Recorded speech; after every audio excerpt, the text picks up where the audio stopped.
I was doing the Bible study. And he said, fantastic, because I would love to get together. I said, that's great. And so over the years, the friendship has developed. He would include his family, his close friends, his staff. And so I stand here with all humility to say that I've gotten to know a side of Mr. Trump that has been over 15 years, that I believe perhaps God positioned me for such a time as this. We would have many, many deep conversations about faith, about God, about our nation, life, business, people, and he would even give me some sports tips. He knows a little bit about everything with sports. And here's what I can tell you that I personally experienced. A very caring man, a compassionate man, a man of strong core and integrity, a wise man, a great teacher, a team player, and a man who loves a good hamburger. I will never forget when he took me to California. Well, I was actually in California, and he found out. He said, Paula, what are you doing here? And I said, I'm preaching and I'm speaking down at this. And he said, well, I want you to see my golf course. I said, fabulous. He goes, and you've got to see the homes that we've just built. And so he took me to this golf course and the homes, and we were going, and I think the homes are over to the left, and it's there on the ocean, and the golf course was to the right. And this is the kind of character Mr. Trump is, and the kind of person he is. He goes around and he moves, and we were going to see the homes, and he takes the golf cart and he goes, kind of pats me on the leg and says, excuse me for just a moment, I need to take a detour. And he goes over to the sand trap, and there's a young Hispanic man that is taking care of his traps, and he gets off of the golf cart, and he walks up to him and shakes his hand and said, I want to thank you for taking care of my course. I thought, that's the kind of man, no wonder he is Donald Trump.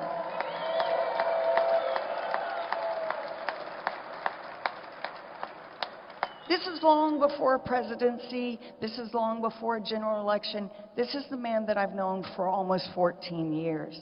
I can continue to tell you story after story how I took a friend one time to his office because he would allow me, I know we do love Trump. We do. He would allow me, amen, he would allow me to sit in his office like a fly on the wall, which, by the way, he has an open door policy, and he would allow me just to sit there, I mean, and absorb the information and watch him, and I can tell you, he's a heck of a negotiator. I would watch him do some of the most impossible things and think, how did he just get that done? Because he's Donald Trump.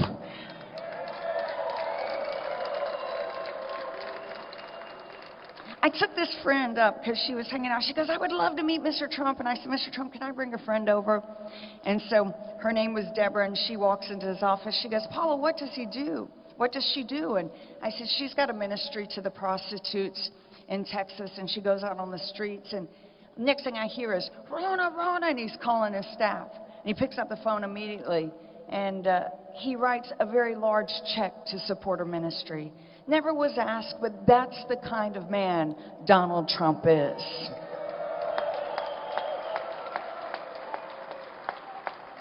I've watched him sit before 30 and 50 pastors who would put him on the spot and ultimately ask him, where are you with God?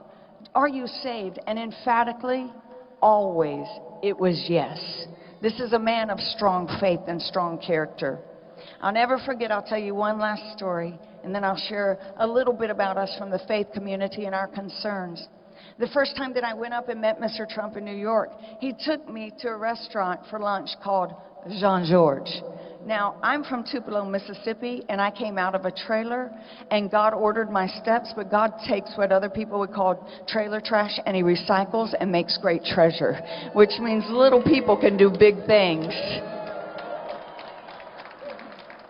I would have called it Jane George. And he takes me to Jean-Georges. And when we're there, I can't even interpret the menu. It's so fancy. It's like a 9-course thing. But I figured out, when you don't know what you're doing, follow somebody who does. So I allowed him to order for me and everything else. Now, the importance of this story is I didn't have the social etiquette. I didn't know the social rules, so to speak. I was wearing jeans and a tank top and a blazer. And I was in one of the fanciest restaurants in all of New York. But I can tell you something. Mr. Trump has never mentioned that. He never stopped inviting me to lunch because he didn't judge me because of what I didn't know. He didn't look at me and say, Paula, you should have been more well-educated to represent and go to lunch with me. He inspired me. And so after I saw all those forks and knives in front of me, I called my secretary and I said, book me for etiquette class. I said, I need to know what I'm doing in these situations. That's the kind of man that Mr. Trump is. He will inspire you to be better. He'll bring the best out of you. And I believe that's what he's going to do for our nation, is make it great again.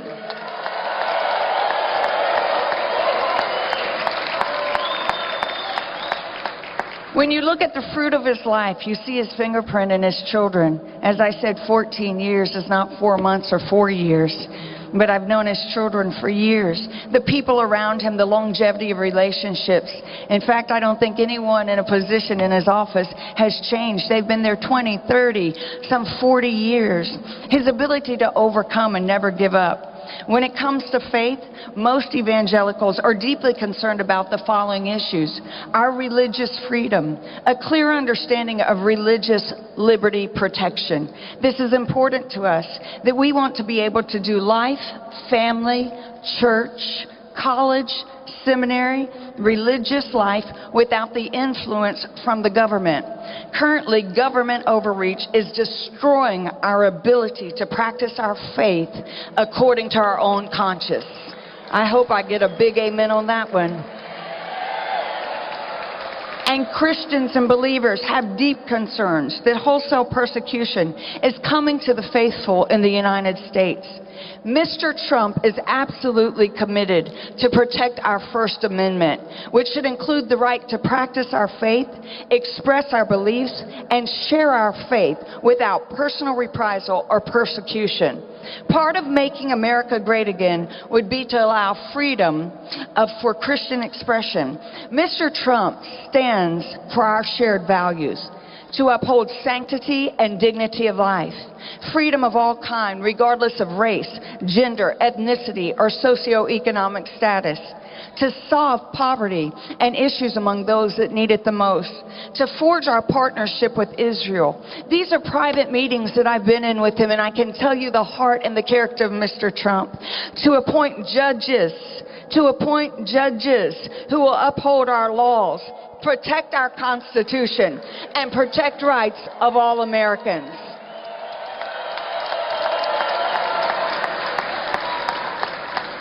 To protect the right of churches to speak their mind free of intimidation, to bring our nation together. So what should you think of the name when you hear and think of the name Trump? Trump means liberty and just for all Americans. Trump means protection for the Second Amendment.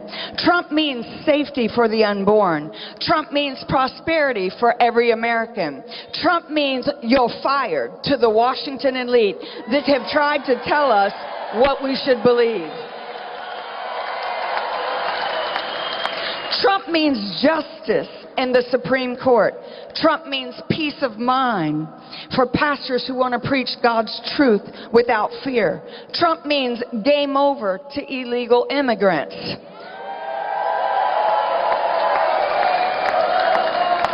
Trump means truth to political correctness. Trump means hope again to the unemployed and to the employed. What do I think of when I hear Trump? A friend for much of my adult life. An honest man who always tries to do what is right. A philanthropist who has given millions and millions to great causes, including our vets. A family man who loves his children and his wife. A courageous man who is fearless in the face of adversity. A strong man who fights for the weak. A hopeful man who doesn't know how to give up. And a hard-working man who won't stop until he gets the job done. A determined man who will make America great again.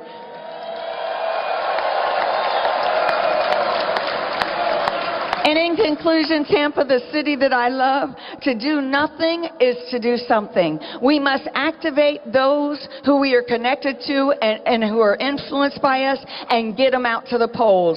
This is why I'm here, and that's why he needs to be our next president of the United States of America.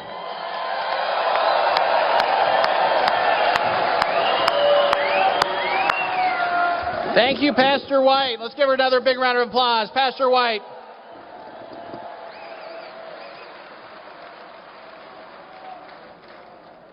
Our third pastor, Pastor Mark Burns, is the co-founder and CEO of the Now Television Network, a Christian television network based out of South Carolina, which reaches over 11 million homes in the United States and Canada. Pastor Burns is a frequent guest on many news programs and is frequently interviewed in publications. He is the executive producer of both It's Your Harvest Now with Pastor Mark Burns, that currently airs nationally on the Impact Network, and Rejoice Today. Along with his wife Tamara, Pastor Burns and his wife have 6 children, and they reside in South Carolina. Let's welcome Pastor John Burns. Hello, Tampa, Florida! Tampa, are you excited about Donald Trump being the next president of the United States of America? I am so excited, Tampa, Florida, that Donald Trump is back in Florida today. But not only is he back in Florida, he is back as the Republican nominee that's going to win. Y'all not making enough noise for me, Florida. I don't think you're really excited to have Donald Trump elected to be the next president. I am so excited because no matter how hard the liberal media tries to change your mind, we love them, but no matter how many times they try to sway your opinion of Donald Trump, the harder they hit you, the harder we hit back. Because we know Donald Trump, and we know that he is a man of conviction. He is a man that believes in our principles. He is a man that believes in the name of Jesus Christ. And he is going to make sure that those Islamic jihadist terrorists never step foot on the great soil of the United States of America. Never. Somebody shout never. Shout never. And I don't know about you, but we will never let Hillary Clinton ever step foot in the White House.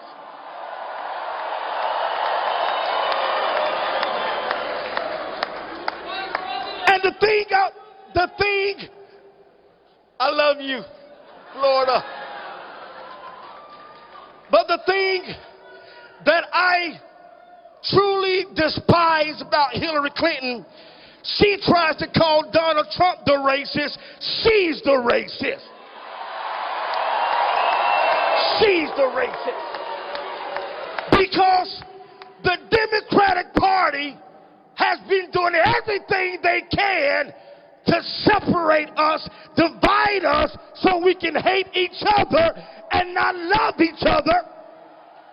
Because they understand that divided we are weak, but together we are.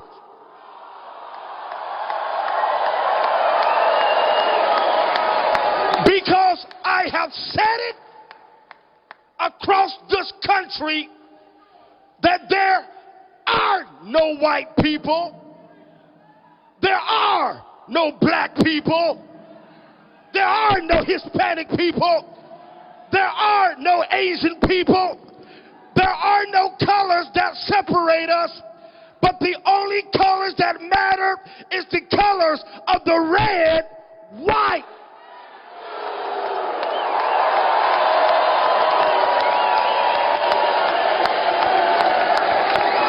USA!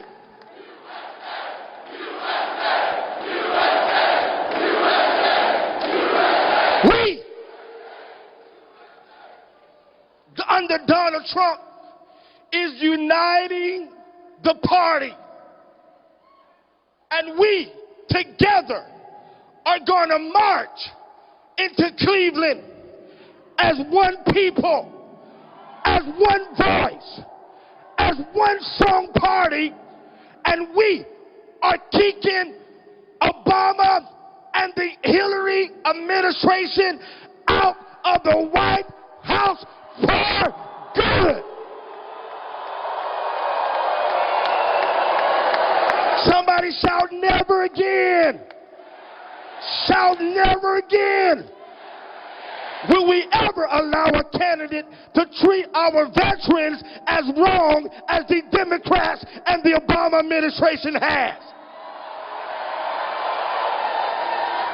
And Donald Trump, it saddens me because when Donald Trump starts talking about building that wall, they want to call him racist. We are tired. Somebody shout, we're tired, we're tired. We're tired of being too politically correct that nothing ever gets done. But we need a candidate that's not owned by no special interest groups. We need a candidate that's a warrior. We need a candidate that's a fighter. We need a president that will speak for the people of the United States of America. And that is only Donald J. Trump.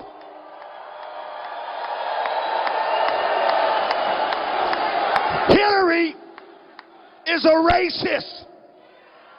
She panders after black people. She panders after Hispanic people. And she uses them just to steal their vote and not really bring the people together. But under Donald Trump, all of that will be eliminated.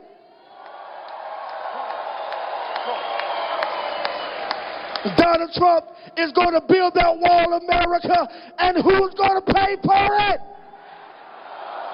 Because he understands that under the Democratic Party, the rich stay rich and the poor becomes poor. But he understands, like he said yesterday, and didn't he do a good job at the Freedom in Washington, D.C.? I want you to know he's watching you live right now as he's on his way on RSTVBN network. Y'all need to let Donald Trump know you're ready for him. Let him know. Let him know. Let him know.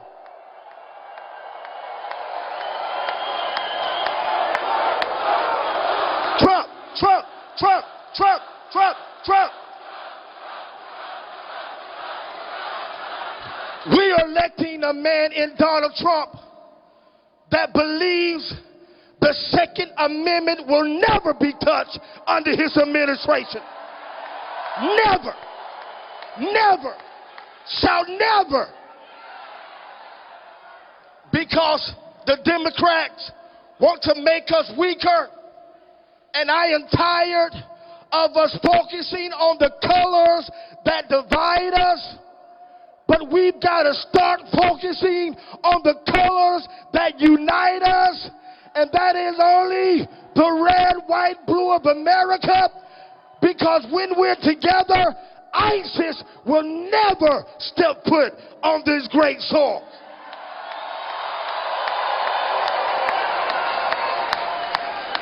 And I love it about Donald Trump because he's a man that is truly after the heart of Americans. He is truly believes in us. He truly believes in the common man. Somebody said to me a long time ago, they said, Pastor Mark, who are you? Nobody knew you. You are just a nobody. And I said, you're absolutely right. I'm a nobody. And there are millions of nobodies like you that are standing behind Donald Trump because he is not after the names. He's after the no names. He's after you. He's after me. He is going to fight for us. Somebody say he's fighting for us. And I'm never with her, but I'm always with him. I said, I'm never with her, but I'm always with him. And in reality, Hillary belongs in prison. How is she even allowed to run for the office? And the people, listen to me, isn't it amazing how all of the media say, oh my Lord, Obama has endorsed Hillary. Oh, we need to break out in a sweat. They have no idea that they're really helping our case. Because we know that under the last 8 years of Democratic rule, our country lies in ruins. Nobody respects us. We are weak to the world. But the day that Donald Trump stepped foot in the White House, every nation will be reminded that we are the United States of America. And Tampa, Florida, I'm Pastor Mark Burns, and I help you to help me elect the next president of these United States of America, Donald J. Shout Trump! Trump!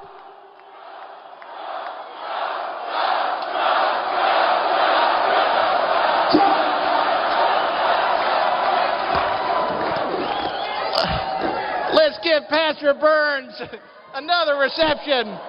What a speaker.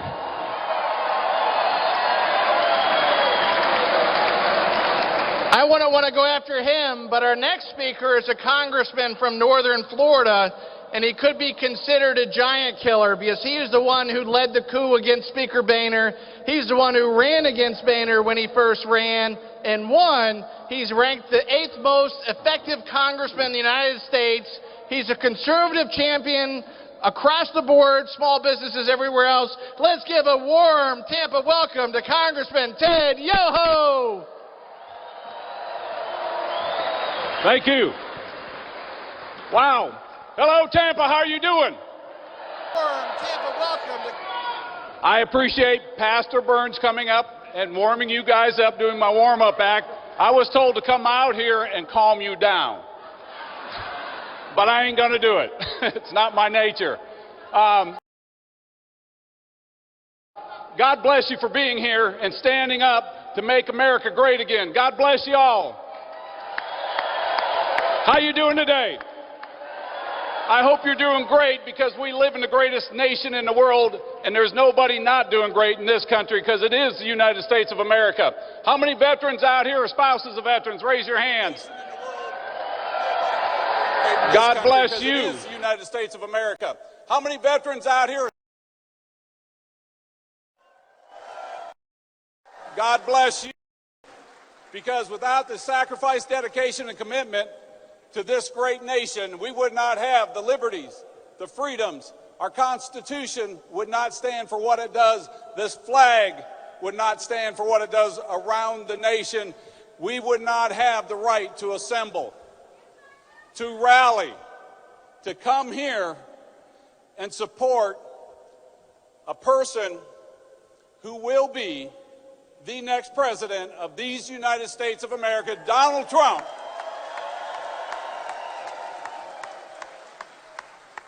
My name is Ted Yoho. I represent Florida's 3rd Congressional District, the home of Fighting Gators. Any Gators out here?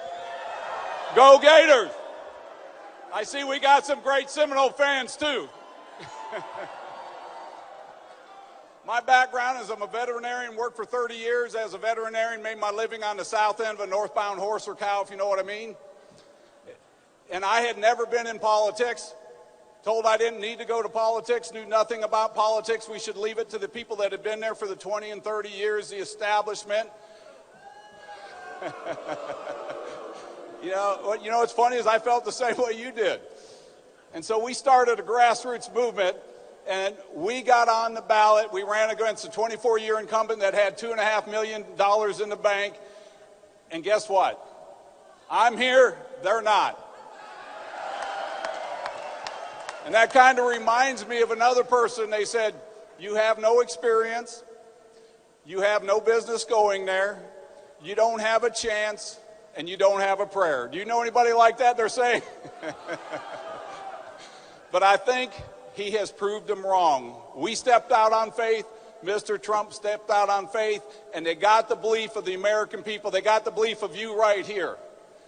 What I saw was the Washington establishment either led us to where we were at or they failed to prevent it, right?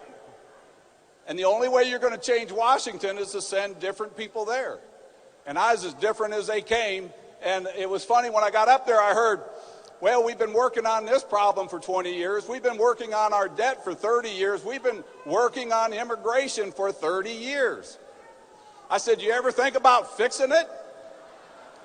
The Speaker of the House that's not there anymore was saying how I've been working to defund this program for 30 years, like it was a badge of honor. And then he went on to say it 2 more times. For 30 years we've been working on this. I would have been embarrassed to say it for the first time. And so I had to get up to the microphone and say, if I remember correctly, in the 60s, we sent a man to the moon and back in less than 10 years, and it wasn't because of our technology. It was because we had a visionary leader that challenged this nation to come together as a nation and do the unthinkable. Donald Trump is that visionary leader. Donald Trump is that leader that looks down the road. He doesn't get hung up on a problem. He looks down the road and he says, we are going to fix this. We are going to make America great again. With your help, we will make America not just great again, but it's going to be better.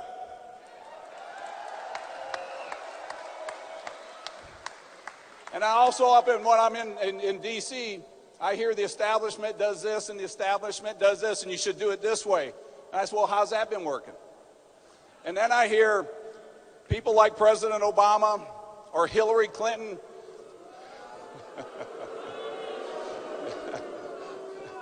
they say that Washington creates jobs. Washington is the solution. But we know who creates jobs. It's not Washington. It's the farmer. It's the rancher. I saw the school teachers out there. It's the restaurant owner. It's the entrepreneur. It's you. It's you. It's us. It's we the people create the jobs, not Washington. Then I also heard, and you guys heard this too. In fact, I was there at the State of the Union when President Obama says, I've got a pen and a phone. But we have to remind Mr. Obama that the pen and the phone is not a substitute for the other 2 branches of government.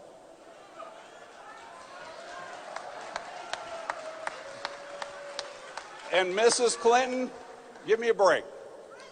You've got a lady that's a private citizen, that was a Secretary of State, that was a senator, that was a First Lady twice. And she has absolutely no regard for the rule of the law or the Constitution. She thinks it's a suggestion.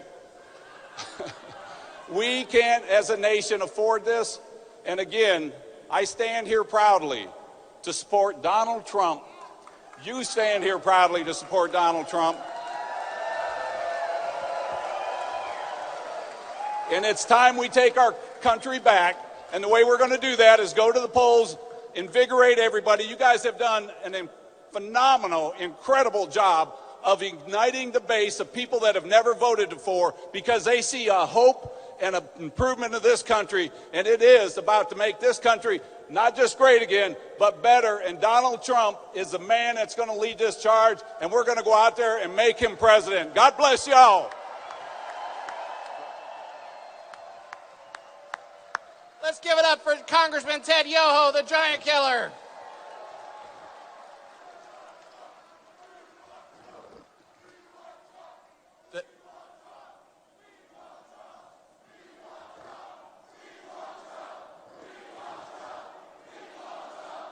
The next guest, Trump is coming. He is coming. We're almost there, but I'll tell you, the next guest is really a special guest because for those of you who know attorney Pam Bondi, who is a resident of Tampa, she's a native of Tampa. Pam Bondi became Florida's 37th Attorney General after being elected in November 2010. She's focused on protecting Floridians and upholding Florida's laws and the Constitution. Some of her top priorities are defending Florida's constitutional rights against the federal health care law, strengthening penalties to stop pill mills, aggressively investigating mortgage fraud and Medicaid fraud, and ensuring Florida is compensated for Deepwater Horizon oil spill losses. Transparency and openness in government have been important throughout her career, and Attorney General Bondi continues to support Florida's sunshine laws. She's a graduate of Florida and Stetson Law School. She has served as a prosecutor for more than 18 years. She is from this area, and for those of you who don't know her, she is a relentless champion of the people. She's an incredible leader for the Republican Party. She's not going to stop at the Attorney General, because she's going to go much further than that. She's an absolutely incredible elected official. We're proud to have her here on stage today. Let's give it up to our Attorney General, Miss Pam Bondi.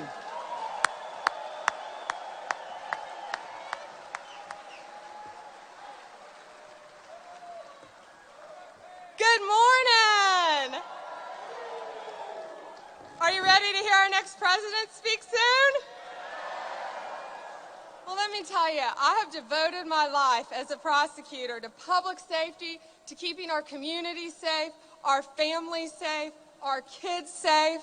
And when it comes to law and order, I think you all know by now, nobody's going to bully me. I don't mess around, and neither does Donald Trump.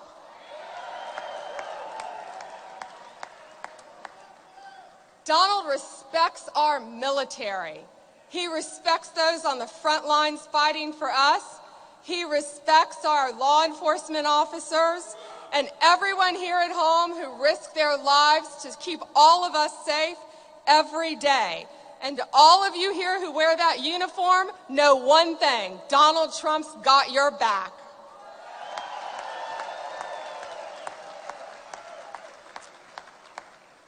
And he also has our back right here in Florida.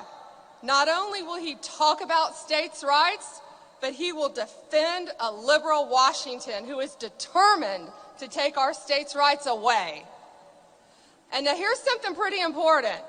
Supreme Court. I think you know I've been dealing with them a little bit in my career.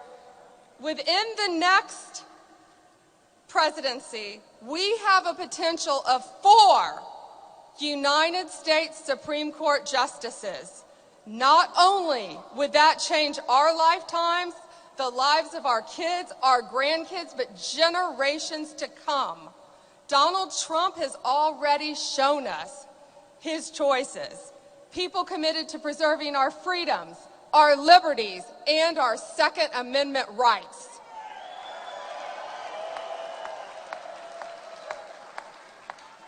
And Donald Trump, unlike Hillary Clinton, certainly isn't going to cater to the liberal elite who accept mediocrity and excuse defeat. You know who Donald Trump listens to? You, the American people. And like all of us here in this room today, he will not back down. He will put our nation first, our American people first, and our first responders first. He stands where we stand, and he cares like we care. I'm going to tell you a story. Remember when Senator Cruz suspended his campaign, and none of us really saw it coming. And so the Trump family, they're all getting ready to go out and do a big press conference. And so I called Donald and I left him a message and just said, hey, congratulations, you're our presumptive nominee. Well, he called me right back. And I could hear, I think, Melania and his family saying, you got to get out on stage. And, the whole world was waiting on him on live TV. You know what he asked me about? Pam, how's your mom?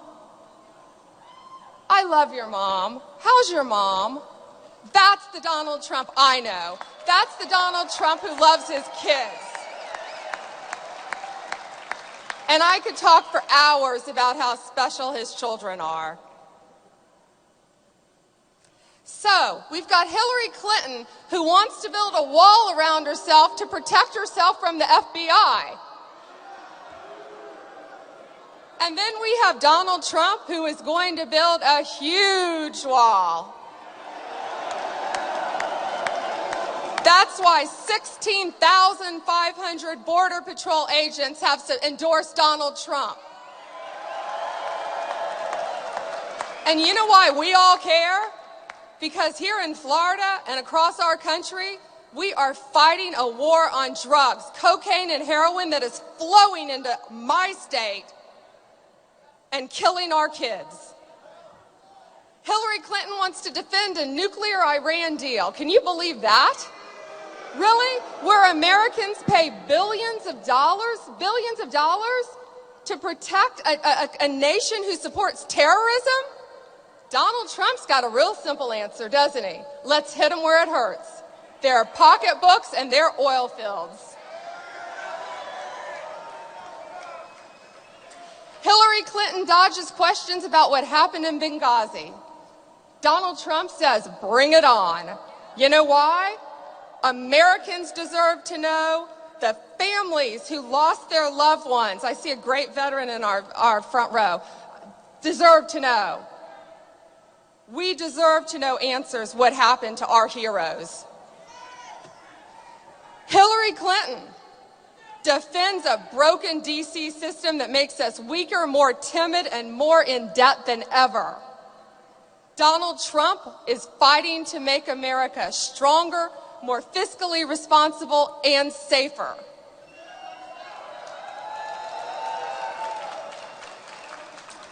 And one other thing. Hillary Clinton is consumed with making history by becoming the first female president. Donald's consumed with something else, keeping our American dream from becoming history.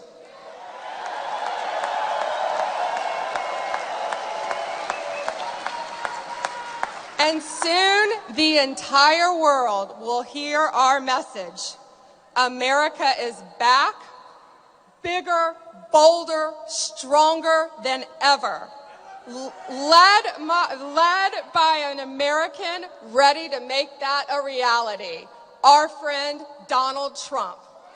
Thank you. God bless you all. Thank you. Thank you. Let's hear it for our Florida Attorney General, Miss Pam Bondi.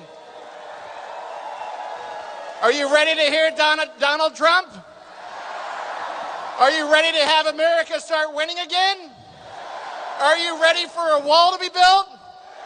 Who's going to pay for it? Let's show Donald Trump how much we love him. Let's do the Donald Trump one more time.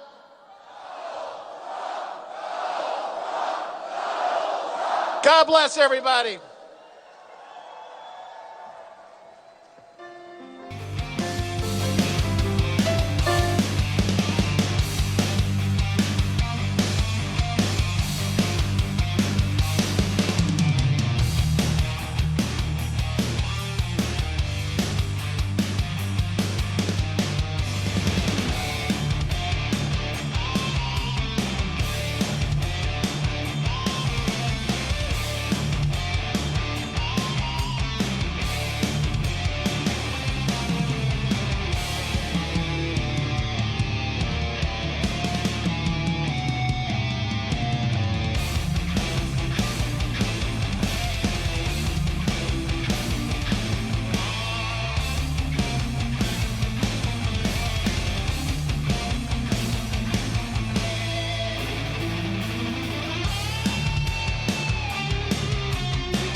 For foreign governments and special interests and large corporations has put our national security at risk time and time and time again.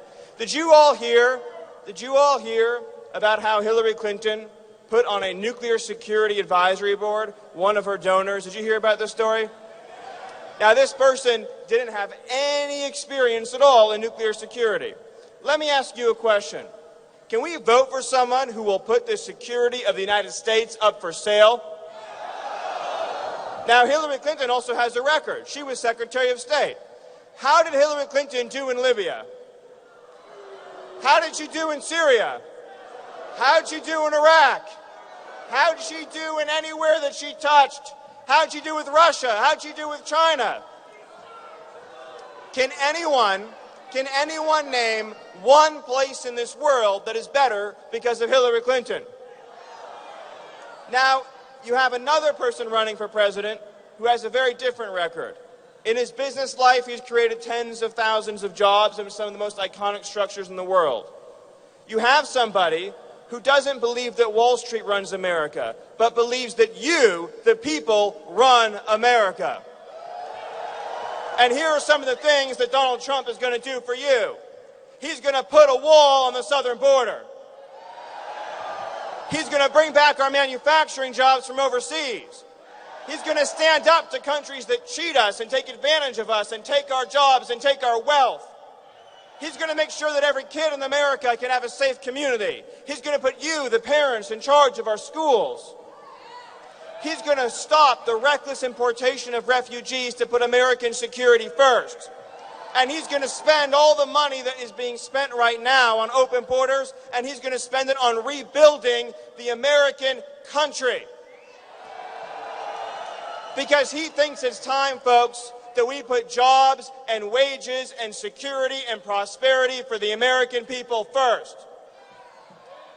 Are you ready to vote for a man who believes in America first, last, and always? Are you ready to vote for a man who can't be bought like Hillary Clinton? Are you ready to vote for a man who will never sell America out to the highest bidder? Are you ready to vote for a man who will ensure that if there's an open job, it always goes to a struggling American worker? And are you ready to vote for a man who will be your champion, who will be your hero, who will be your fighter in your corner every single day of your lives? This is your chance, folks.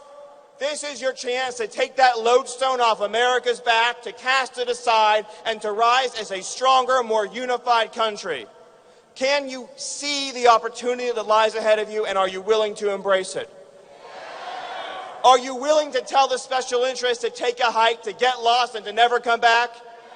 And are you willing to prove to the entire world that the American people are still in charge of their own destiny?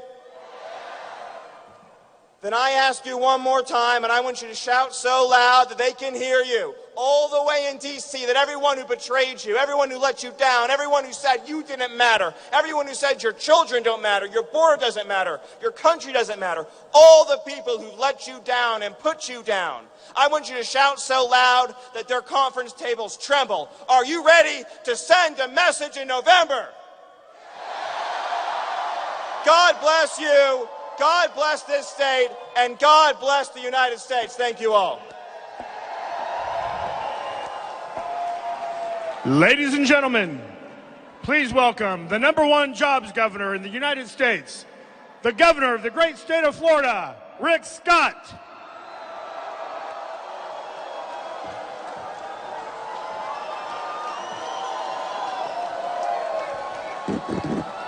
Good morning, Tampa. It is a great day in Florida to have Donald Trump in our state. I'm going to be quick. I have 3 points because the next speaker is Donald Trump. Number 1, Donald Trump will have a big win in Florida.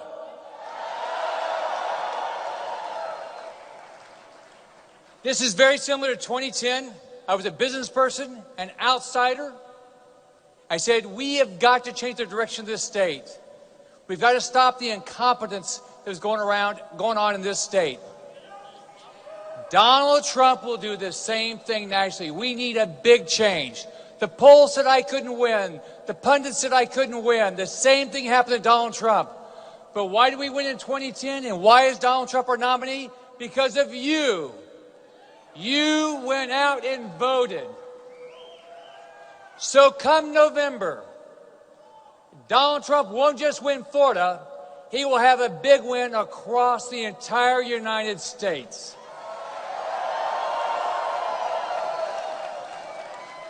Number two, we need Donald Trump in the White House.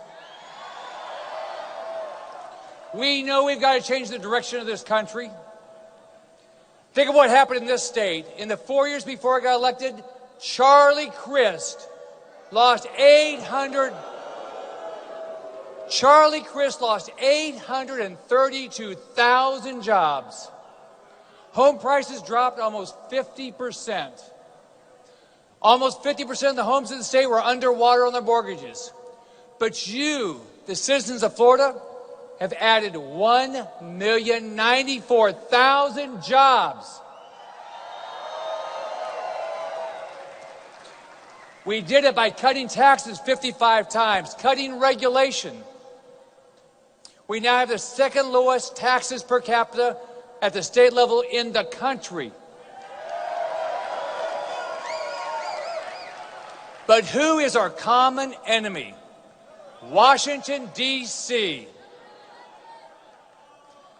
Obama's taxes, his fees, his regulation, his attitude. We need a fighter in the White House. We need somebody that's going to fight for America in the White House. We're going to need somebody that's going to fight for us in the White House. Donald Trump is a competitor. He's a fighter, and he's a winner. Number three, Donald Trump will make America great again.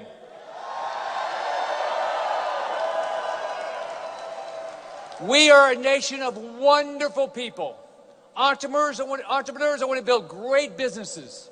We wake up in the morning and we're hopeful. Donald Trump is hopeful. He knows what this country needs. The opposite of hopeful is Hillary Clinton.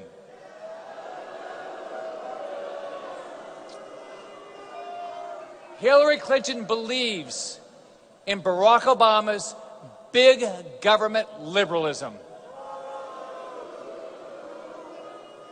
But Donald Trump will make America great again. He will change the direction of this country.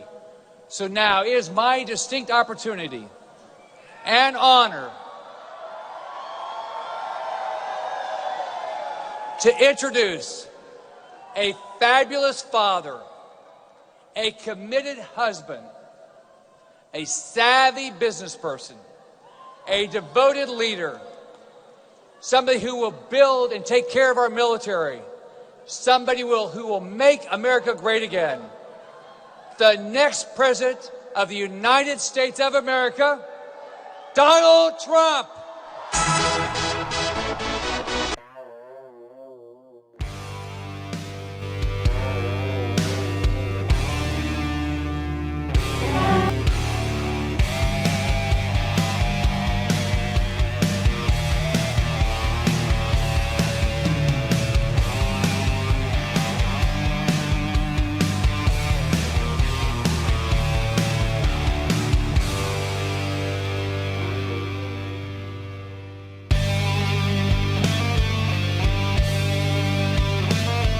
Unbelievable.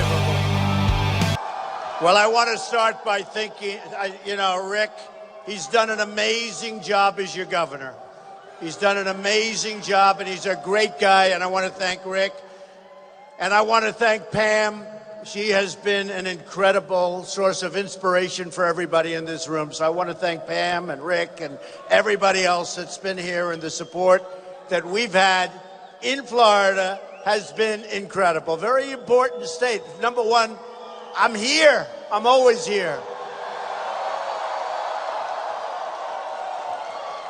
I have a lot of places in Florida. We have a lot of employees. We pay a lot of money out to the employees. They have great health care. They have great education for their families, and I'm very happy. So I love being with you this morning. Very special. Thank you. Thank you.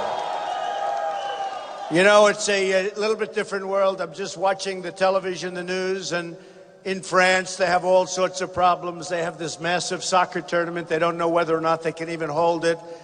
They're absolutely petrified about radical Islamic terrorism coming up, and they don't know what to do. Should we hold it? Should we not hold it? The police are afraid. We got to get tough, folks. We got to get tough. We got to get smart. We got to be vigilant. We got to take care of people. We don't want division, but we've got to be smart. I mean, you can't have this happening. This is all over the world right now. In our country right now, we're allowing thousands of people, thousands upon thousands of people to come into our country, and we have no idea who the hell they are. We have no idea. They're coming in from the migration. And you look at the migration, and I look at the migration, and I say, how come there's so many young, strong men? Why don't they have so many women? Why don't they have so many children? And I look and I say, what's going on? What's going on? And we're allowing people to come in. There's no documentation. There's no paperwork. We don't know who they are, where they come from. We don't know. Is it Syria? Is it something else? Is it ISIS, maybe? You know the story of the Trojan horse. This could be the ultimate Trojan horse, folks. These are smart people. They know what they're doing. We have no leadership. We have a president that's, as far as I'm concerned, he's incompetent. And now he's going to be campaigning for crooked Hillary Clinton, okay? He's going to be campaigning. So I look at what's going on, I see what's happening, and I've had a lot of vision. I've had some pretty good vision. I said, don't go into Iraq, you're going to destabilize the Middle East. They went into Iraq, and I said it right from the beginning, remember that. They said, well, maybe in 19 whatever. Let me tell you, I was early, and I was from the beginning, because it was going to destabilize the Middle East. And then they say, oh, Donald Trump is very tough. He's got a tough temperament. He's got a tough tone. We need a tough tone now, folks. We need a tough tone. We need it. We've got a bunch of lightweights.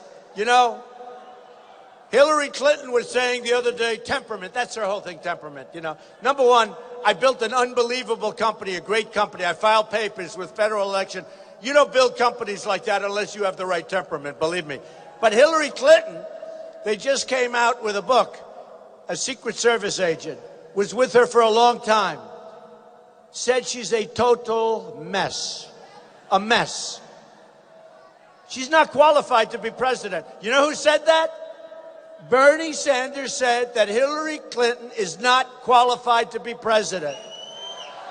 And he said it because she has bad judgment. And she does have bad judgment. Look at the mess that she's got us into with Syria, everything she touches. And you're going to have 4 more years of that. We won't have a country left, folks. Believe me. We will not have a country left.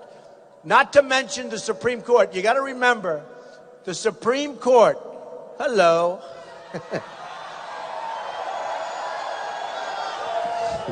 Thank you. Thank you. Is there any place better than a Trump rally? Is there any place better? Right? Even on a Saturday morning, look at these crowds. I mean, we have crowds. You know, folks, I'll tell you what.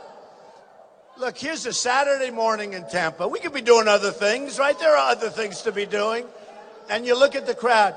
By the way, I was just informed we're 2 points up in Florida, and we haven't even started yet. Okay? We haven't even started. And after this, I'm going to Pittsburgh. We'll be in Pittsburgh this afternoon, and we're going to do great in Pennsylvania. You know, the interesting thing is a lot of these states were not really states where the Republican was supposed to do well. And you're traditional. I guess I'm not traditional. You know, one of the reasons I'm not, remember Jeb Bush, he used to say, he is not a conservative. He is not a conservative. I am actually conservative, but you know what? You know what I am? I'm for what works. Like on trade, they said, on trade, they say, we want free trade, so do I. But to have free trade, you need smart leaders. We don't have smart leaders. We have dumb leaders, okay? So we have to do. So here's the story on trade. They said, do you like free trade? I said, yes. Well, what's your policy on trade? You know what I said? I want to make good deals for the United States. That's my policy on trade. It's very simple. I don't care if it's free. I don't care if it's totally unfree. I want to make good deals for the United States because the United States is getting ripped off by every single country virtually in the world. Every country is taking our money and taking our jobs, and we have people that are political hacks negotiating the biggest deals in the world, and they don't know what the hell they're doing. And we have the greatest business people in the world, many of whom have endorsed me. Carl Icahn, all these guys, they're all endorsing me. And they don't want to get paid money. For them, it's a game of poker. It's a game of chess. They want to go against China. They've done great against China. I've done great against China. And I do really well. I like the Chinese people. I love the Mexican people. I have so many Mexicans working for me. I love all these countries. I don't hold anything against people.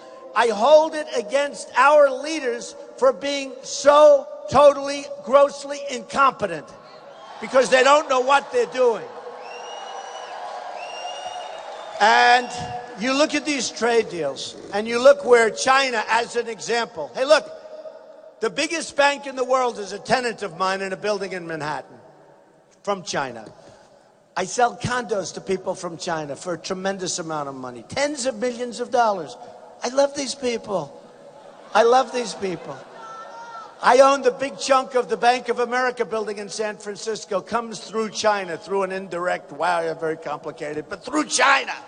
We can do great with China. And by the way, China is ripping us off, so is every other country. China is ripping us off. They're the #1 abuser because what they do is they devalue their currency. Do you ever notice? Whenever they have a little problem, we start to cut in, they devalue their currency, knock our companies out of business. They knock us out of business. And again, I'm not angry at China. I'm angry at our leaders, if you call them that, our leaders. I'm not angry at China. I'm not angry at anybody. I'm angry at our leaders because they don't know what they're doing. They don't know. And we're not going to have a country. I'll tell you what. I didn't need to do this, folks. You know, in all fairness, I didn't need to do this. This is something I want to give back. You know, you ever hear the expression, people want to give back? I've done so well in this country.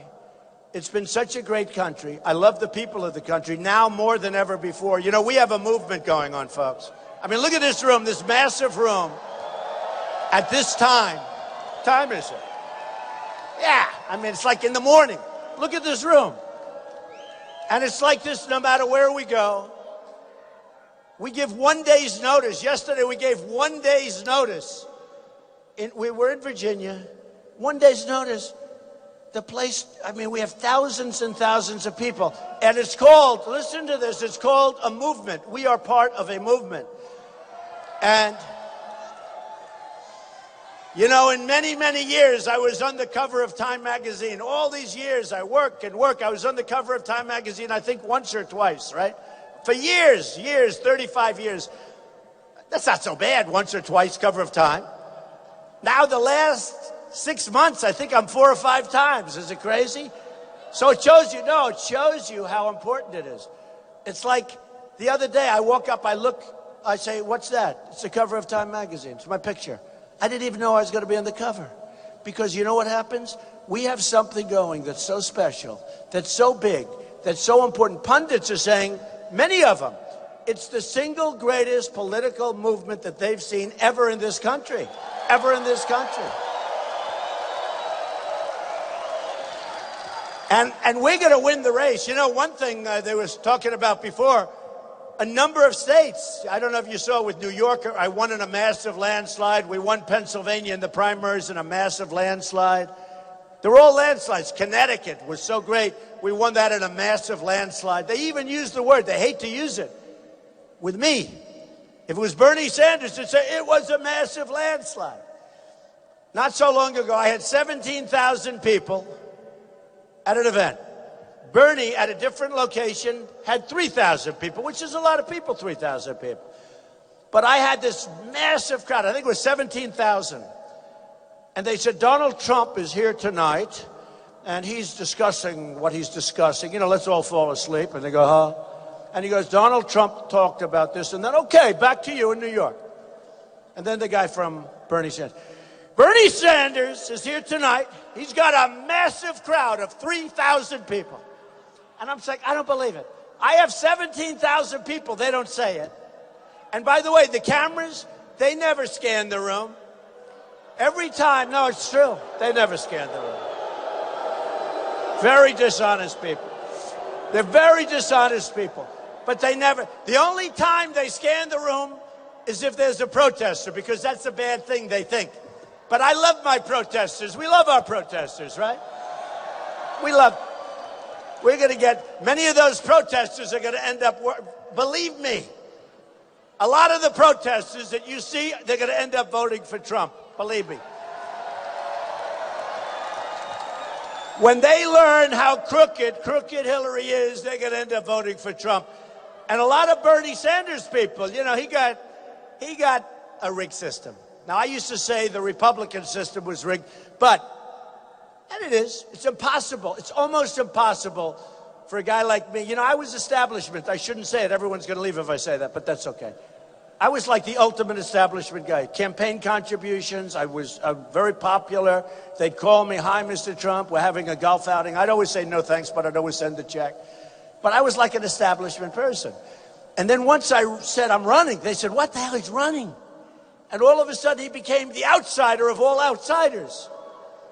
And I'm running because I understand how the system works better than anybody. So I've been doing this now for 12 months. Have I done a good job? Have I done a good job? But no, I've been doing it for 12 months. And it's been, thank you, honey. She said, thank you. Believe me, it's not easy, folks. You think this stuff is easy? It's not easy. But thank you. But you know what? I love doing it. A friend of mine, and I've told this story, but a friend of mine likes to come to these things. A lot of people like to come. Who's been to these events more than once?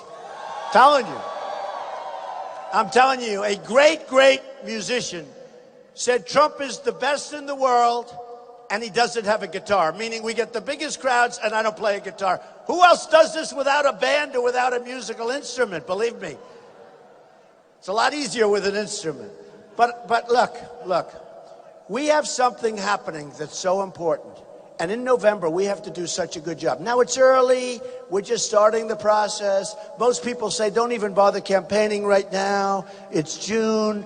Wait till after the convention. We're going to have a great convention. Wait till after the convention. Don't bother. I don't want to do that. I'm sitting home. I'm listening to lies being told about me by this dishonest media because, believe me, they are so dishonest.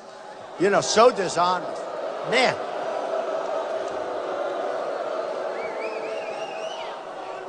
I watched this poor, sad Mitt Romney this morning. He suffers from misogynist. I don't think he knows what misogynist is. He suffers from, and he's sitting like a real stiff. Don't forget, this guy let us down, folks. He choked, and he let us down. And we're not going to let it, and he knows that's, hey, look, he doesn't like Trump because I said, you can't give him a third chance. He lost the first time. He really lost the second time. And the second time was a race that was an easy one. We had a failed president. We had a president who's a disaster and was a disaster. And at that point, he was even lower than he is now. So we had a failed president, and we had a candidate that didn't work like he should have worked. He wasn't doing television. I called up. I'd say, because I supported him. I gave him a tremendous amount of money. I did robocalls. I did a couple of speeches for him. Frankly, if they would have used me in Florida, he would have won Florida, but they're not smart enough. They would have won Florida. But you know what? I worked for him. But then when I heard he was going to run again and I was thinking about running, I let him know. I said, the guy's a stone-cold loser. He choked, and when you're a choker, you can never give a choker a second chance. It's too important. A choker is a choker. You see it in sports. You see it in sports, folks. When the guy misses the kick, you get rid of him. You get another one in there.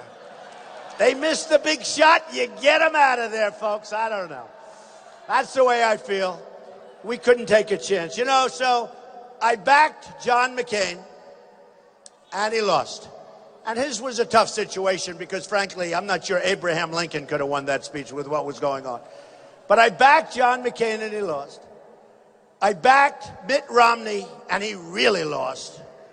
And then I said, you know what, folks? This time, we're going to do it ourselves. We're going to win. We're going to win. No more games. No more games.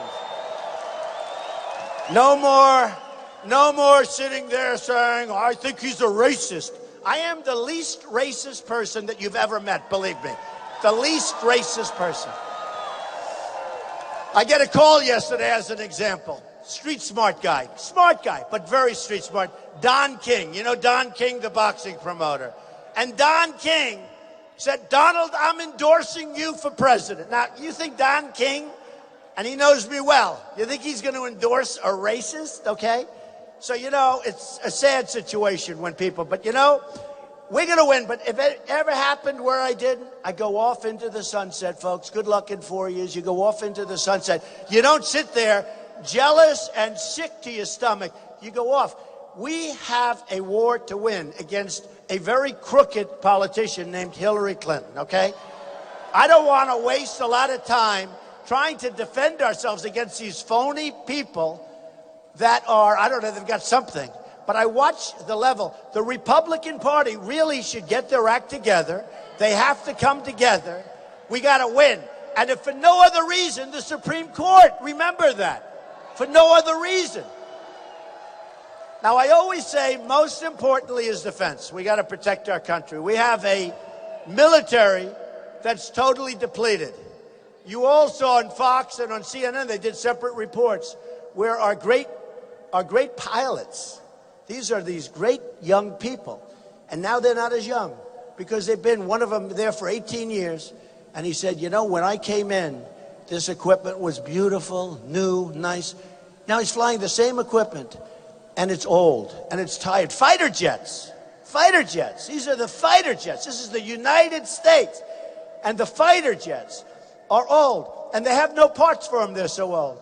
So you know what they do? For the United States, our great pilots, our best fighter jets, they're going to the desert where they have what they call plane graveyards.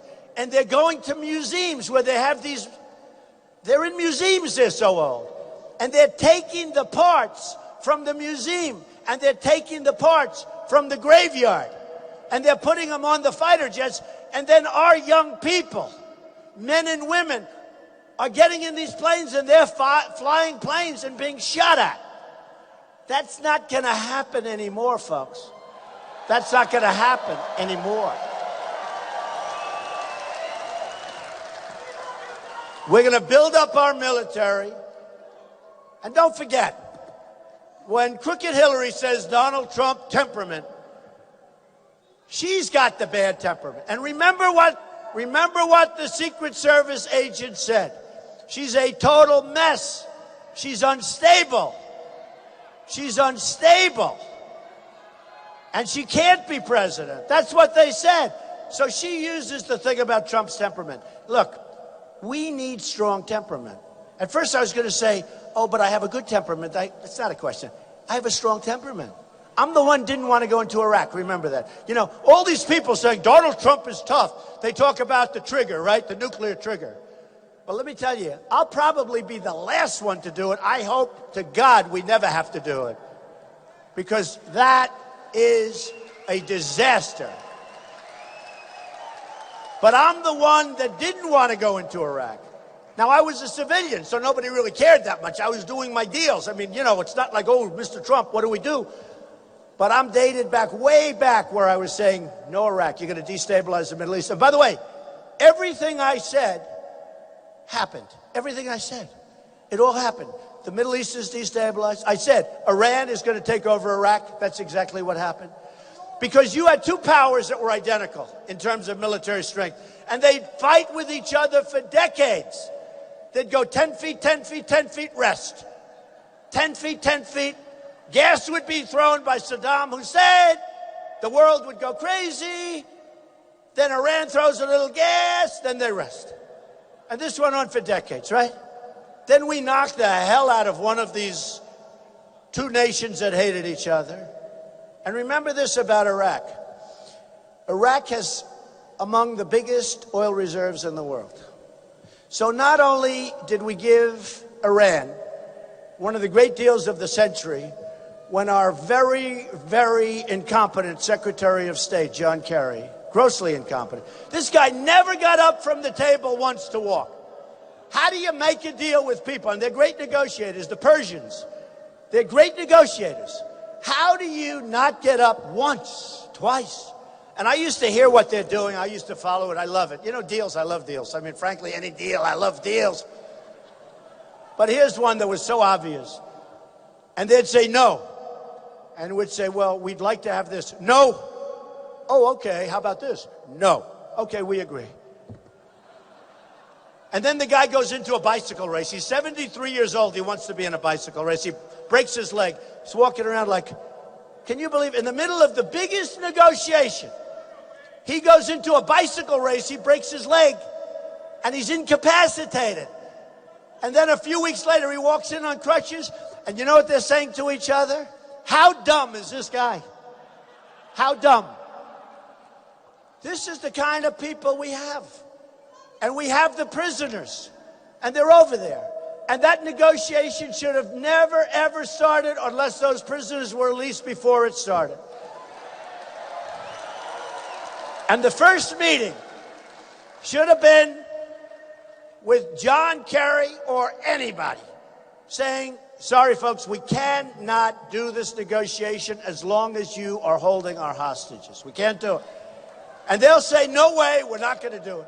And then we say, sorry, but we have to. And we leave the room, we get back on the plane, we double up the sanctions, and by the time you get back to the United States, there'll be a phone call, the prisoners are released, let's get going. Okay?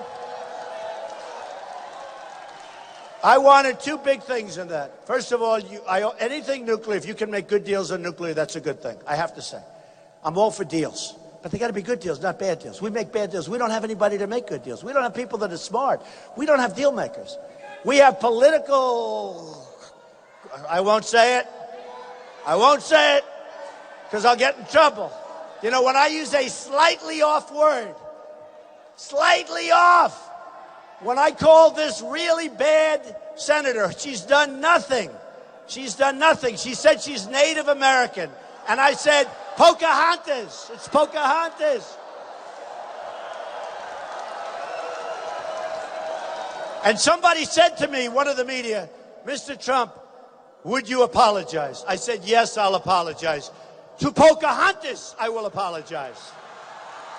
Because Pocahontas is insulted by the statement. No, I mean, this is what we're dealing with, folks. This is what we're dealing with. We have to get smart. We have to get tough. We have to stop being so politically correct. The Republican Party and our leaders, we've got to get down to business. We can't be, I mean, I've had more opposition from the Republican Party than I do from the Democrats. It's crazy. With that being said, I think it's coming together. I think it's coming together. Don't forget, I'm an outsider. They're not used to it. You know, we had 18 people. And then one after another, boom, boom, boom, boom. And some of it wasn't nice. You know, Jeb Bush was favored to win. And I would say he doesn't like me too much. You know what's interesting? Guys, there were a number of them. But they signed a pledge. The reason they wanted the pledge was because of me. They wanted me to sign the pledge. I would have honored the pledge. If I didn't make it, I would have honored the pledge. And it would have been hard to do, actually. Because for some of them, it would have been very hard to do. But I would have honored the pledge. So they sign a pledge. They go into the RNC. They use all of their information because they signed the pledge. So they took, I guess you could say, millions of dollars worth of free information. And then they lose. And they don't honor the pledge. You know, I'm from business. We sort of have to do things like we honor things, right? They sign a pledge, they don't honor a pledge. So the Republican Party has to be tough, has to be smart. And if they're not tough and smart, I'm going to win, but a lot of other people won't. I'm telling you, that's what's going to happen. We have a couple of senators, we don't want to endorse Trump. That's okay. I don't care. If they don't endorse me, that's fine. I'm not going to campaign. I have 1 or 2 states where I'm leading in the state, and they're doing poorly, and they don't want to endorse me. And I'm saying, what the hell are they doing? You know, what are they doing? And I don't care. But we could have a case where I win and many others don't. And I'll tell you what's going to happen. If that happens, then I have a Senate without the majority, which would be bad. Because I'd love to see the majority. I was with Mitch yesterday. I would love to see the majority. But the Republicans have to stick together. They have to be smart. And they have to be tough. Because, you know, one thing I'll say about the Democrats, to a much greater degree, they stick together. They stick together much more so than the Republicans. Nobody's ever been able to explain why. But the Republicans have to be tough because we have the better ideas. We have the better ideas. And my ideas are better than any of them, believe me. My ideas are better than any of them. Because many people, Democrat and Republican, say you're too tough on trade. Too tough? I'm not too tough on trade. When we lose $505 billion, we have a trade deficit with China. $505 billion. And then they say, you're being a little bit tough on China. We have rebuilt China, folks. We've rebuilt it. You go there, you see airports, the likes of which we've never seen. You see trains that go 250 miles an hour. We have the Long Island Railroad, which is always dear to my heart. Chug, chug, chug, chug. We will be out of service for the next 1 week. We're fixing the tracks. You know. No, I mean, it's a whole different thing. The Trump train. The Trump train. That was very good. Who said that? Who said that? Somebody over there said, we got the Trump train. That's a very good. Hey, I would have never thought of that one. Well, the Trump train is going 600 miles an hour, folks. I'll tell you that. But we've got China, and they laugh at us. They think we're stupid people. They think we're like our leaders. They look at all of us. And all of us are disgusted. That's why I'm doing well. I mean, this is my first stop in Florida, my first campaign stop. You know, again, everybody said, oh, wait till after the convention. I can't wait. I'm dying to get going. What am I going to do? Play around a golf? It's boring. I want to do this. I want to do this. But then you have Mexico. Mexico is ripping us off so badly, folks. Mexico is killing us. Mexico, and nothing against Mexican leaders. I have respect. In fact, one of them, Vicente Fox, he was the president of Mexico. He was on CNN. It's all right. And he said, we will never pay for that. And he used the F word, right? And I said, oh, he's going to get killed using the F word. Can you imagine if I used the F-bomb? It'd be the electric chair. Here's a guy, and he used the F. He said, we will never pay for that F-bomb wall, right? I said, oh, he's dead. Nobody even mentioned it. Nobody even mentioned it. But I was happy because a year ago and 2 years ago, he said, we'll never have a wall. Now he's saying we'll never pay for the wall, so he's assuming the wall's going to happen.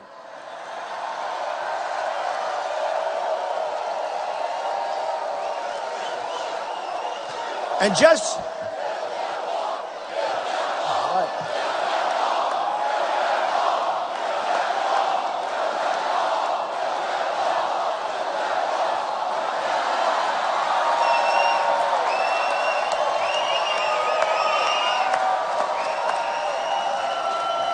Folks, ready?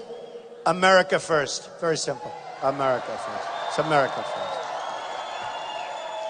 We got to build the wall. You know, 16,500 Border Patrol agents endorsed me. They endorsed me about 3 weeks ago. And I was very honored by that because they have never endorsed a presidential candidate before. And by the way, before I forget, the NRA, the National Rifle Association, endorsed me last week. And for you incredible folks in Tampa, you know Hillary Clinton wants to abolish the Second Amendment. She wants to take your guns. Who has guns in this place? Wow. Wow. And what would you say if somebody came along and said, we want to take that gun away from you? She wants to take your guns away. That's what she wants to do. She wants to take your guns away. Essentially, she wants to abolish the Second Amendment. And, you know, when you look at Paris, where they had 130 people killed viciously, and it's just boom, boom, boom, boom. Hundreds of people went to the hospital. Many of those people are still there. They'll never be the same. Just destroyed, right? Destroyed. Totally destroyed. If there were guns on the other side of that room, or if in San Bernardino, 14 people killed by radical Islamic terrorists who became radicalized. And these were people that gave a baby shower to the child of these people that killed them. I mean, what's going on? We got to know what's going on here, folks. 14 people killed, many people in the hospital to this day. Okay, 14 people killed. Let me tell you, if you, with a beautiful red hat, make America great again, if this woman here with the blue, if a few of you had a gun right here or a gun around the ankle and bullets were flying in the other direction, number one, they may never have come into the place because they would have said, there are guns in there. I don't want to go in there. But at a minimum, the carnage would have been very, very, very substantially less. Let the bullets go in the other direction. Boom, boom, boom. Believe me. Believe me. Remember when our 5 great soldiers, a little more than a year ago, were killed? These were 5 great soldiers. One of them was like a world-class marksman. And on a military base, it was a gun-free zone. Can you imagine having a gun-free zone on a military base? These people are about guns, and they know how to use guns, and they're protecting us with guns. So they have a gun-free zone. These are 5 great soldiers, one of them world-class marksman, one of the top there is. So they're sitting there, their guns are probably 200 yards away in a safe or something. And they're sitting there, and this whack job walks in and kills them all. There wasn't a thing they could do. So we're going to make things right again in this country, folks. We're going to make things right. We're going to make great trade deals. We're going to build the wall. We're going to build the wall. And, okay, are you ready? Who's going to pay for the wall?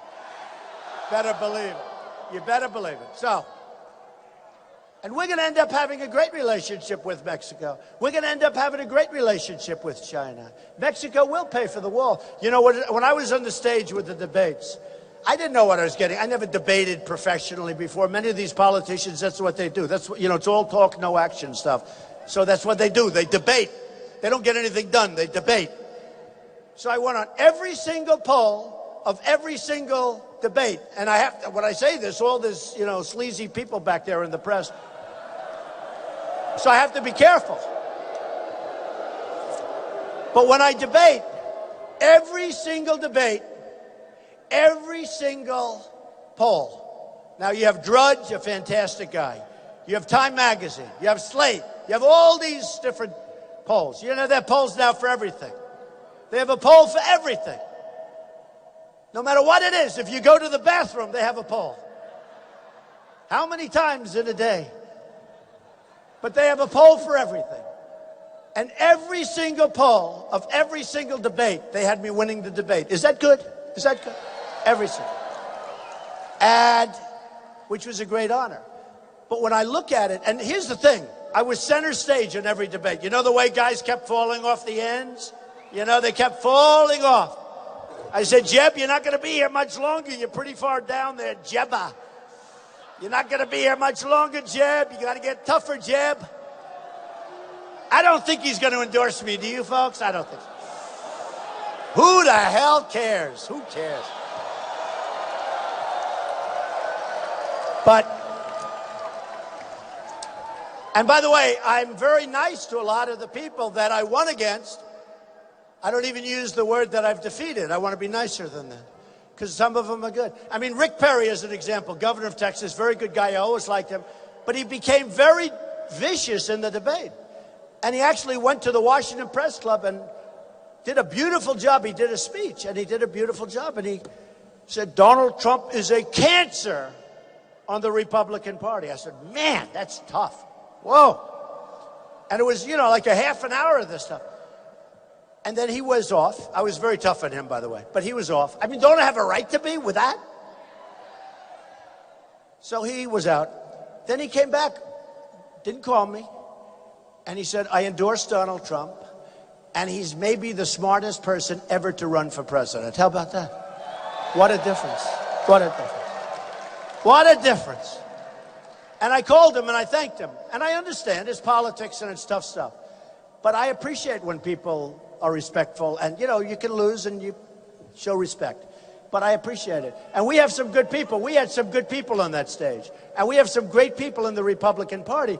Everybody wants to know who I'm going to choose for vice president. Who do you like? He says Newt. Who do you like? They say Sessions. Sessions.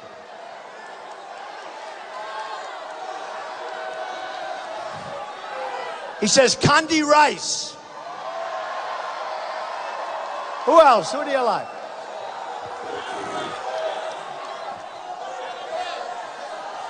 Let's see. I've never done this before. This is fun. This is fun. We have a lot of good people. You'll be happy. You're going to be happy. And we have some unbelievable people for different positions, like Homeland Security, like Attorney General. Don't forget with Hillary. Don't forget with Hillary. You got a 6-year statute of limitations, folks. Because honestly, we're being 100% straight. Look, what's happening with Hillary Clinton is a disgrace. She's broken the laws of our land. She's made us totally vulnerable from a national security standpoint. She was Secretary of State. What she did with her server is illegal. It's wrong, both on a common sense basis and on a legal basis. It's wrong. It's wrong. And it looks to me like nothing's going to happen to her because it's a rigged system, folks. It's a rigged system. So we're going to find out. We're going to find out. But it looks to me like nothing's going to happen. Why would they let it go so long? Why would they let it go so long? And then Obama endorses a person, and Josh Earnest yesterday said essentially that this is a criminal investigation. Now, I think when he said that, they probably went nuts in the White House. And a lot of people said he wasn't supposed to say that. But he probably said the truth. But when you get right down to it, how do you endorse somebody that's under criminal investigation? And we'll have to see what happens, folks. But people that have done 5% of what she's done, whether it's General Petraeus or many others, they've done nothing compared to what she's done. They have been forced to pay a price that you wouldn't believe. It's destroyed their lives. And Hillary's out there campaigning and saying 100% certain that nothing happens. Did you see that the other day? 100%. Who's 100% certain about anything? She's 100% certain. How can she be 100% what she did? When you watch all of the pundits, they bring in the lawyers, and I read it, and I see it, and I study it, and I have great lawyers, and every one of them says to me, guilty. You very rarely see a lawyer that says not guilty, all right? So let's say even if it was 90%, but I don't even know if I see anybody that says not. She's guilty. So how is she allowed to run for president? Now, with that being said, I really want to run against her. I have to be honest. That's the one we want to run against. So we're going to build the wall. We're going to make great trade deals with Mexico. And what happened is these guys would come off the stage. And at the beginning, like early on the debates, they'd come on, you're not really serious about the wall. You can't really build a wall. And I'd say, listen, let me tell you, I'm not going to mention names. But a lot of people would say it. A lot of politicians would say it because they don't know anything about building. How many people know how to build here? I love builders. You know, I'm building the old post office in Washington, D.C., one of the most sought-after properties in the history of the General Services Administration, GSA. That's like the landlord of the country. And great people, by the way. I got it. One of the most sought after. Everybody wanted it. I got it because of a strong financial statement. They wanted to make sure it got finished. Very strong balance sheet, number one. And number two, they liked my vision. So here's the story. I'm much more than a year ahead of schedule. And in fact, I'll tell you a little story. I'm 2 years ahead of schedule. And I told my people, don't say that. Because it doesn't sound right. It sounds too much, right? Does that make sense? I say we're a year ahead of schedule. It's crazy. We're 2 years ahead of schedule. We don't have to have it open for 2 years. And we're going to be opening, like in September, we'll have a ribbon cutting. I want to delay it a little bit toward the election. Do you understand? I could actually do it in September early. I don't want to have, because sometimes you people only have a 2-week span. We remember for 2 weeks, it's no good. So I think I'll open in September, but I'll have the grand opening, like, how about around October 29th or something like that, right? But it's true. I'm close to 2 years ahead of schedule. And I told my people, I said, don't say 2 years, because they came out and they said, we're 2 years ahead. I said, it's not believable. It's true. I said, say 1 year, it sounds better. Crazy, right? Am I right about that or not? 2 years, it sounds like too much. How can you be 2 years? I'm 2 years. But I'm going to say 1 year, because I think I'm covered that way, right? But I built a great building. I'm under budget and ahead of schedule. Under budget and ahead of schedule. Terms you never, ever, ever hear with our government. They build a road, it costs 10 times more. They build a bridge. Look at San Francisco with the bridge. They built a bridge. Who built the bridge? China.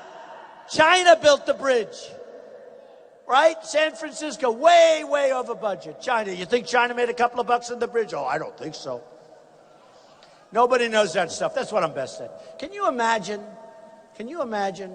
having somebody that really knows how to build and knows how to build under budget, ahead of schedule? I'm really good at this stuff, and it can be done. And we have everything costs too much. Our military stuff, we're going to build up our military, but we got to buy the best equipment at the lowest price. We don't do that. We don't do that. I mean, there's so many things that we have to do. There's so many. I give you an example. I won the primaries spending just about the least amount of money. I mean, I can't compare this to a couple of guys that didn't even try, they had no money. They got zeros, right? They were all at zero. I mean, you had so many guys at zero, they stayed for the following week. 0, 0, 0. I said, how many times can they stay at zero? I spent less money than anybody else, and I had by far the best results, massive victories, landslides, right? And I think about our education system. We're last on the list in terms of countries. We're ranked number 28 to 30.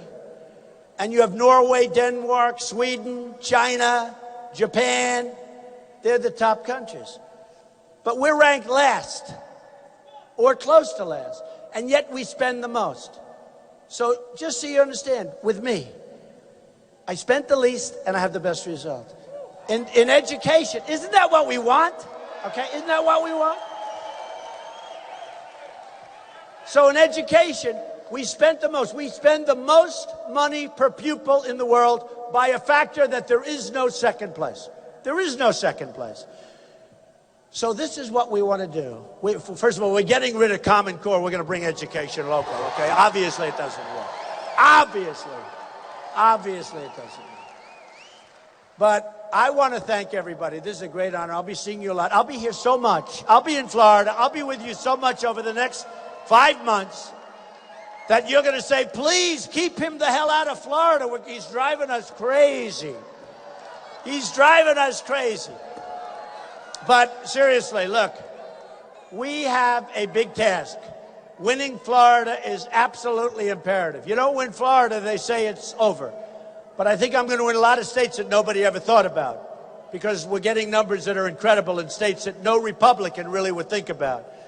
But we're going to win Florida. But most importantly, if I win, our country is going to start winning again. okay? We're going to start winning again. We're going to win with every element. We're going to win with our military. We will defeat ISIS, by the way, very, very quickly. Very quickly. We have no choice. Chop off heads, have no choice. We're going to win at the border. We're going to win with trade. We're going to win with education. We're going to win with everything. Oh, happy birthday. They're singing happy birthday. Don't tell me happy. I don't want to hear about that birthday. Thank you, darling. That's so nice. I don't know if I'm very torn on that birthday. I'm very torn. You understand me? I'm very torn. I feel like I'm 35. That's the good news, okay? I feel like I'm 30. So, folks, I want to thank you. And really, we don't win anymore as a country, but we are going to start winning so much. You're going to love it. You're going to be proud. You're going to be proud of your president. More importantly, you're going to be proud of your country again. Thank you very much. I love you, Tampa. I love you, Florida. Thank you very much. Thank you. Thank you very much.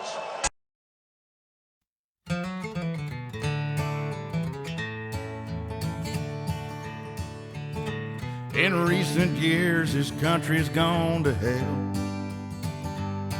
and the crack's getting bigger on the side of that Liberty Bell.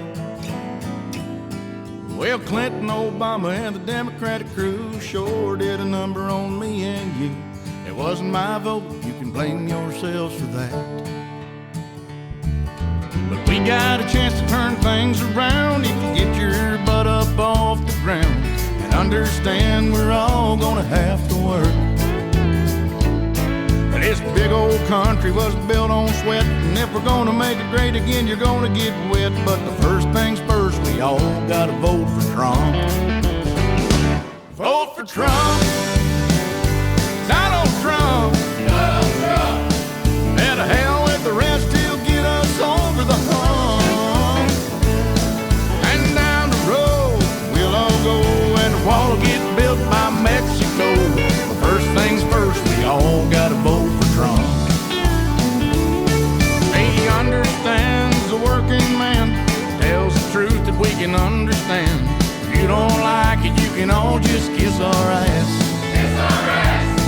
He pays his own way, don't take no crap. Gonna bring back country, get rid of rap. And if nothing else, we can all thank Donald for that. Thank you, Donald. Vote for Trump. Donald Trump. Donald Trump. To hell with the rest, he'll get us over the hump. And down the road, we'll all go, and the wall will get built by Mexico. But the first thing first, we all gotta vote for Trump. Well, little Marco and Lion Ted, it's time to go home and crawl in bed. The campaign's over and the big fat ladies sing. And Hillary Clinton don't stand a chance with her preacher hair and her old man pants. Take Bill home, good God, he's getting old. Now let's vote for Trump. Donald Trump. Donald Trump. Yeah, to hell with the rest, he'll get us over the hump. And down the road, baby, we'll all go, and the wall's getting built by Mexico. Well, first things first, we all gotta vote for Trump. Jesus says, vote for Trump.